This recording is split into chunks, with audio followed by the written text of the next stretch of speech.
Hello friends, welcome to our YouTube channel. अगर आपने अभी तक चैनल को सब्सक्राइब नहीं किया है तो इसे सब्सक्राइब कर लें और बेल आइकन प्रेस कर दें ताकि आपको हमारे वीडियोस का अपडेट मिलती रहे। तो चलिए शुरू करते हैं इसी के साथ आज का अपना ये वीडियो। तो हमारा वीडियो है जीएस टेस्ट पेपर 84 यानी कि 84वां टेस्ट पेपर। और हमारा पहला क्वेश्चन है,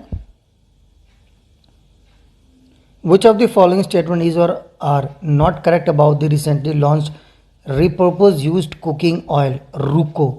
कौन सा इनमें से ऑप्शन रूको के संदर्भ में सही नहीं है?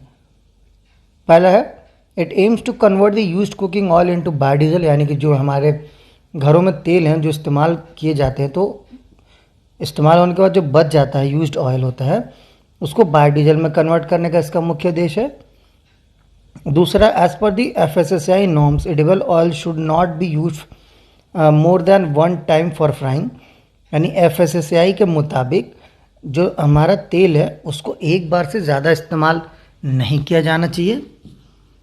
थर्ड है, repeated use of same cooking oil will increase its pH value and turn its acidic by darkening its colour, यानी बार बार एक ही तेल को यूज़ करने से उसका pH वैल्यू बढ़ जाता है, यानी कि उसकी एसिडिटी बढ़ जाती है और फिर वो एसिड में कन्वर्ट हो जाता है और इसीलिए उसका जो रंग है वो गाढ़ा हो जाता है। तो आपको बताना है इनमें से कौन सा स्टेटमेंट सही है।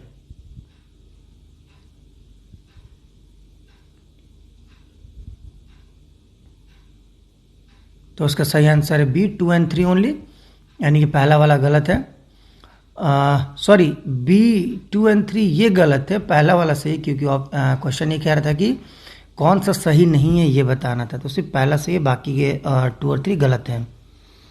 रूको एक इकोसिस्टम है that will enable and collection of conversion of UCO used cooking oil to biodiesel, यानी यूज कुकिंग ऑयल जहाँ भी होती हैं जैसे रेस्टोरेंट्स वगैरह इन सब जगहों से ये इनको लिया जाएगा और बायोडीजल में कन्वर्ट किया जाएगा। एज पर SSAI जो ऑयल है उसको 3 से 4 बार मैक्सिमम यूज़ कर सकते हैं, उससे ज़्यादा हम यूज़ नहीं कर सकते हैं।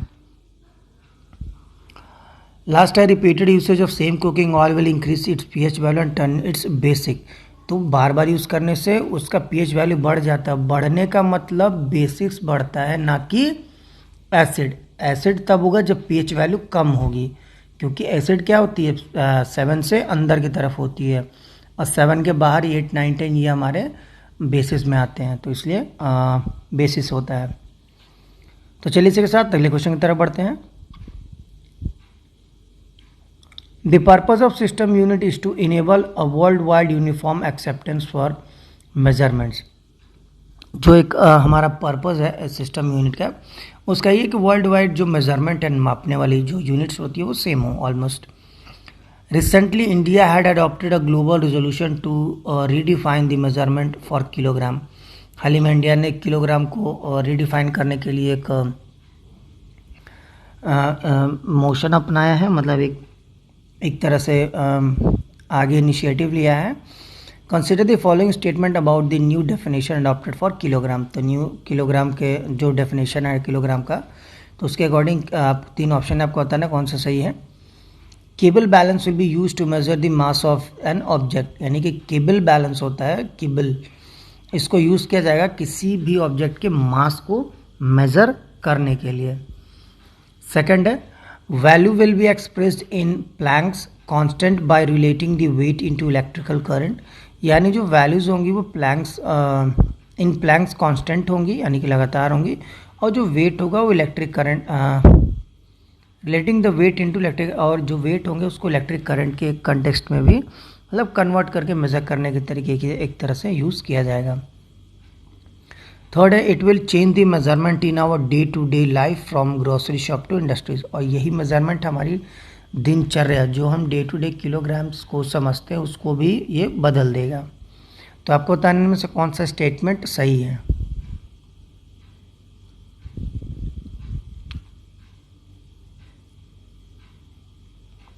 तो उसका सही आंसर A, 1 and 2 ओनली।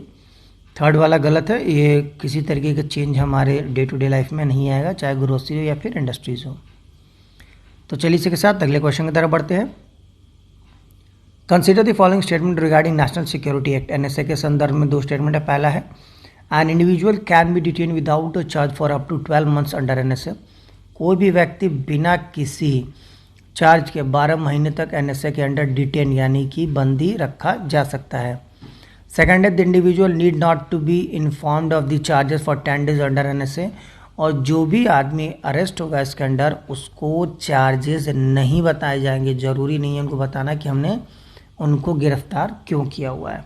तो आपको बताना इनमें से कौन सा स्टेटमेंट सही है।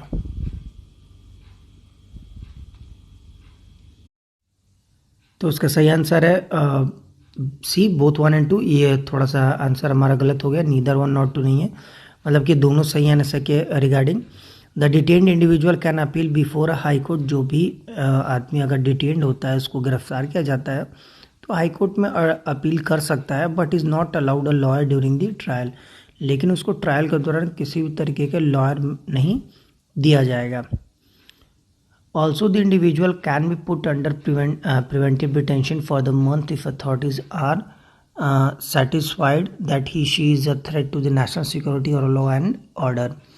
यानी कि जो व्यक्ति इस एक्ट के अंदर गिरफ्तार हो जाता है तो भविष्य में उसको किसी तरीके का प्रिवेंटिव डिटेंशन, ताकि कोई इस तरह के आगे जुर्म ना हो, तो इसलिए उसको प्रिवेंटिव डिटेंशन वो ना हो, इसके लिए उसको पहले ही गिरफ्तार कर लिया जाता है, और मतलब किया जा भी सकता है इसके अंदर, अगर वो अथॉरिटी अगर उसको लगता है कि वो किसी भी तरीके का नेशनल सिक्योरिटी में थ्रेट बन सकता है, यानी रुकावट बन सकता है। तो चलिए इसी के साथ अगले क्वेश्चन की तरफ बढ़ते हैं। Consider the following statement regarding the development support service to states for infrastructure project यानी DSSS। इसके संदर्भ में दो स्टेटमेंट है। पहला है the key objective behind it is creating PPP success stories and rebooting infrastructure project delivery models so a sustainable infrastructure creating cycle is established. यानी जो इसका मुख्य उद्देश्य है वो ये है कि एक PPP मॉडल यानी कि पब्लिक प्राइवेट पार्टनरशिप मॉडल को सक्सेसफुली इम्प्लीमेंट किया जा सके, और जो इंफ्रास्ट्रक्चर प्रोजेक्ट है उनको रीबूट किया जा सके, ताकि जो भी सस्टेनेबल इंफ्रास्ट्रक्चर है यानी जो हम सतत विकास की बात करते हैं, तो उसके आधारशिला पे हमारे जो इंफ्रास्ट्रक्चर प्रोजेक्ट है उनको डेवलप किया जाए। सेकेंड है, the initiative involves providing projects level support from concept plan till the financial closure to state government and private enterprises. यानी जो इनिशिएटिव है उसमें ये लिया गया है, इसके अंदर इनिशिएटिव लिया गया है कि जो प्रोजेक्ट लेवल सपोर्ट भी इनको प्रोवाइड किया जाएगा, वो चाहे प्लान हो या फाइनेंस हो। तो आपको बताने में से कौन सा स्टेटमेंट सही है। तो इसका सही आंसर है A, 1 ओनली, यानी कि सिर्फ पहला स्टेटमेंट सही है, बाकी ये सेकंड वाला गलत है। द इनिशिएटिव जो इनमें लिया गया वो ये है कि प्रोवाइडिंग प्रोजेक्ट लेवल सपोर्ट, एक प्रोजेक्ट लेवल ही सपोर्ट दिया जाएगा from the concept plan the financial closure to the state government और यूटीज़। तो जो फाइनेंशियल क्लोजर है वो स्टेट गवर्नमेंट और यूटीज़ द्वारा देखा जाएगा। तो चलिए इसी के साथ अगले क्वेश्चन की तरफ बढ़ते हैं। Which of the following ecosystem can be considered as an example for ecotone. Ecotone के संदर्भ में कौन सा जो इकोसिस्टम है उसको लिया जाएगा। पहला ऑप्शन है ग्रासलैंड, सेकंड मैंग्रोव्स और थर्ड है एस्चुरीज। आपको बताना है कौन सा ऑप्शन सही है इकोसिस्टम के इकोटोन के एग्जाम्पल के संदर्भ में।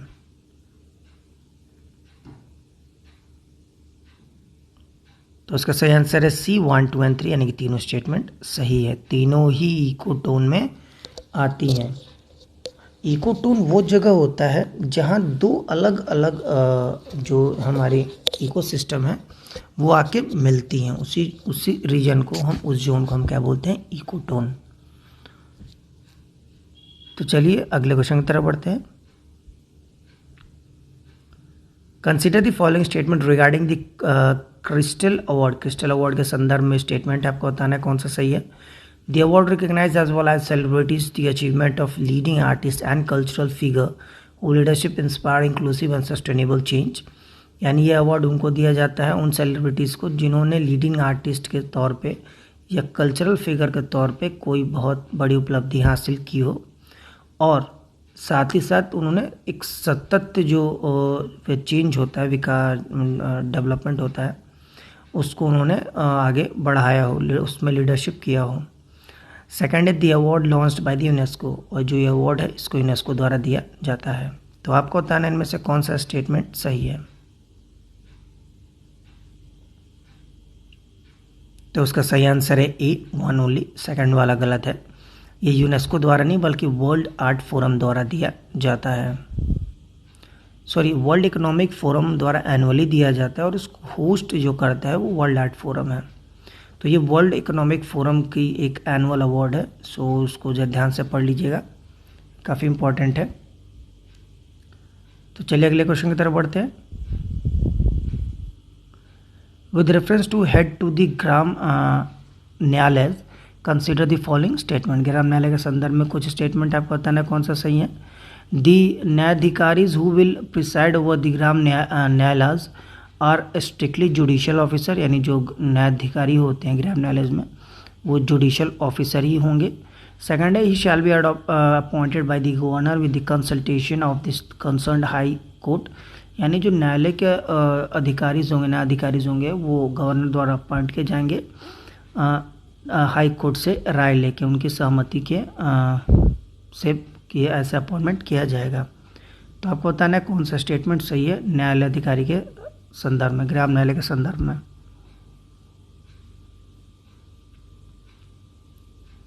तो इसका सही आंसर है ए, वन ओनली। जो इनका अपॉइंटमेंट होता है वो स्टेट गवर्नमेंट करता है, ना कि governor in consultation with the high court, यानी हाई कोर्ट से राय लेके। तो चलिए इसी के साथ अगले क्वेश्चन की तरफ बढ़ते हैं। Consider the following statement. पहला है there shall be a council of minister with the chief minister as the head to aid and advise the governor in exercise of its function, यानी कि एक काउंसिल ऑफ मिनिस्टर का होना जरूरी है मुख्यमंत्री के साथ, ताकि वो किसी भी तरीके उनको एड और एडवाइस, यानी उनके किसी भी तरीके की पॉलिसीज़ या कोई भी नियम कानून बनाते हैं तो उनमें उनकी सहायता कर सके और अपने फंक्शंस को परफॉर्म कर सके। सेकंड है the advice tendered by the minister to the governor shall be inquired into any court, यानी जो भी एडवाइस अगर कोई मिनिस्टर मुख्यमंत्री को देता है या फिर कोई भी एडवाइस अगर मिनिस्टर गवर्नर को देता है तो उसे हाई कोर्ट में इंक्वायर किया जा सकता है। तो आपको बताना इनमें से कौन सा स्टेटमेंट सही है।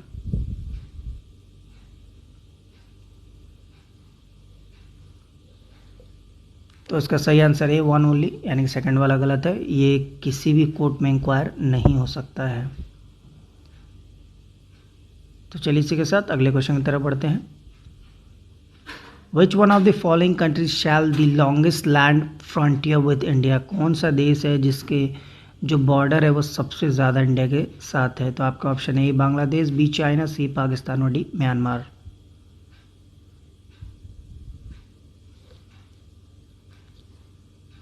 तो उसका सही आंसर है ए, बांग्लादेश। बांग्लादेश की सबसे बड़ी बाउंड्री है इंडिया के साथ।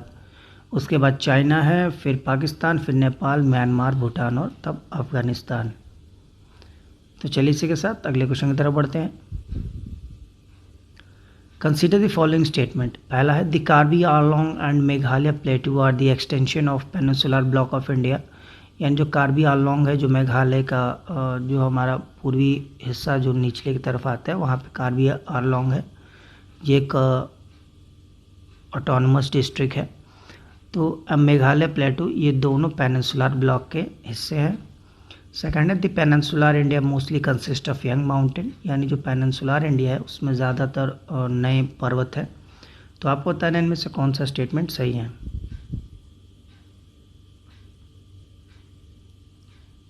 तो इसका सही आंसर है ए, वन ओनली। सेकंड वाला गलत है, इसमें नए पर्वत नहीं बल्कि रेसिडुअल माउंटेन है, पुराने माउंटेन है, जैसे अरावली, नल्लामाला, जावाड़ी हिल्स, वेलिकोंडा हिल, पालकोंडा रेंज और महेंद्रगिरी, ऐसे कई सारे हिल्स मौजूद हैं। तो फ्रेंड्स इसी के साथ आज का हमारा वीडियो ख़त्म होता है, लेकिन जाने से पहले हम आपको हमारा जो लास्ट वीडियो था जीएस टेस्ट पेपर 83 उसका क्वेश्चन ऑफ द डे का आंसर बता देते हैं। तो क्वेश्चन ऑफ द डे था बकेश्वर हॉट वाटर स्प्रिंग, जो बकेश्वर हॉट वाटर स्प्रिंग है किस राज्य में स्थित था आपको बताना था। तो इसका सही आंसर है सी, वेस्ट बंगाल, यानी कि हमारे ये पश्चिम बंगाल में स्थित है। तो चलिए इसी के साथ आज का जीएस टेस्ट पेपर 84 का क्वेश्चन ऑफ द डे देख लेते हैं। तो आज का हमारा क्वेश्चन ऑफ द डे है, Koteshwar dam is situated on which of the following river. जो कोटेश्वर डैम है किस नदी पर स्थित है आपको बताना है। तो आपका ऑप्शन है ए भागीरथी, बी यमुना, सी गोदावरी या डी पेरियार। तो फ्रेंड्स इसी के साथ आज का हमारा वीडियो ख़त्म होता है। जाने से पहले प्लीज़ अगर आपको हमारा वीडियो अच्छा लगा हो तो इसे लाइक करें, शेयर करें, हमारे चैनल को जरूर सब्सक्राइब करें। साथ ही आप हमारे कमेंट बॉक्स में हमारे क्वेश्चन ऑफ द डे का आंसर ज़रूर दें। तब तक के लिए thank you for watching and bye bye.